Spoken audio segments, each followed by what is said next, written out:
Discover Bryan College Station. This week we are here at Ronin and we have been looking forward to this for some time now. This is Amanda and Brian, the two owners, and we wanted to introduce you to them and let them tell you a little bit about this place, the things that they offer, everything like that. So maybe let's start with like, where did the concept for Ronin come from, and then some of the unique things about it that maybe nobody would know.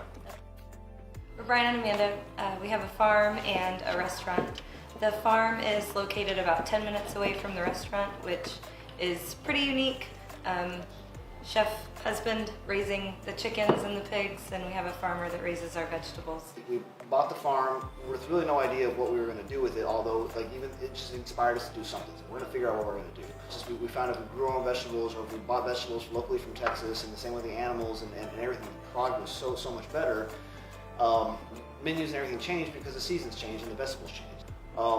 And we found there's no reason to buy a tomato in January because it's just not very good. But if you wait till July for a sun-ripened heirloom tomato, wow, that's tomato. You know? And so we've been doing that kind of the whole time. Yeah, earlier Brian was saying how we live in a world of grocery stores now. And so coming to a place like this where you really are eating things that are grown naturally 10 minutes from here in the season that it was like created to be grown in, makes a huge difference in the taste and just overall quality of the final product and the food that you'll get when you eat here. So that's really interesting. That's unique.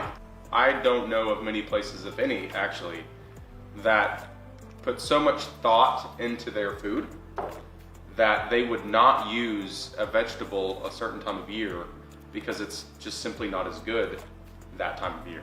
But for you to specifically not offer that on the menu because it's just simply not going to be the best time of year for that, I think says something. So something that Brian was touching on earlier is the Moonlight Dinners. So tell us a little bit about that. Like, how often do you have those? Where are they? How do you get to go to one? So we get as close as we can to the full moon itself, and when the timing is right, it's great because you're having dessert in the garden and the full moon is coming up right over you, and so you almost don't even need the candles at that point. It's so bright with the full moon. We've had these big communal tables that because we just started doing that, and then we've had so many people walk into it, it's like, oh my gosh, this reminds me of something that we used to do as a child or with my family when I was 50 years ago. There used to be these communal tables, and families and neighbors all came together, and so somebody called it, at that point it wasn't a restaurant, it was a social experiment. Because I think it's going really well. We've had so many people who've made friends and made business contacts, and then the next month they all bought tickets and came to the next full moon, and they all wanted to sit together. And it was great. There was like such a disparity of people, none of which were friends before, but all of a sudden they all became friends over food. Well, it kind of seems like that's the theme and the feel of your restaurant in general. I'm sure it's hard to come here and not make a friend. Trying to say community through food. Trying to bring people together and make friends and connections over really delicious and soulful food. And healthy food, and done with love and care and actual work. And we have a secondary dining room. You don't have to sit next to people that you don't want to sit next to. If you really want something more intimate, we have that as well. We just wanted to try to bring the farm to town a little bit by offering the communal seating. And then how would one sign up for a Moonlight Dinner? So reservations can be made for both the farm and the restaurant on our website, which is just ronintx.com.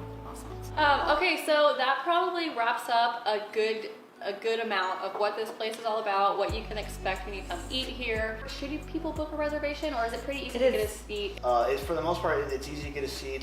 We always say recommended, but not required. Recommended, but certainly not required. Okay, awesome. And our bar top is always open to walk-ins. We don't usually reserve the bar tops. Okay. You can get onto their website and make reservations, look at their calendar, and stay up to date all things Ronin. Well, thanks for joining. We hope you enjoyed it as much as we did. At the end of the day, fresh food is literally grown 10 minutes that way. Yeah, soulful. Yeah, soulful. All right. See you next week. You just gotta cut it.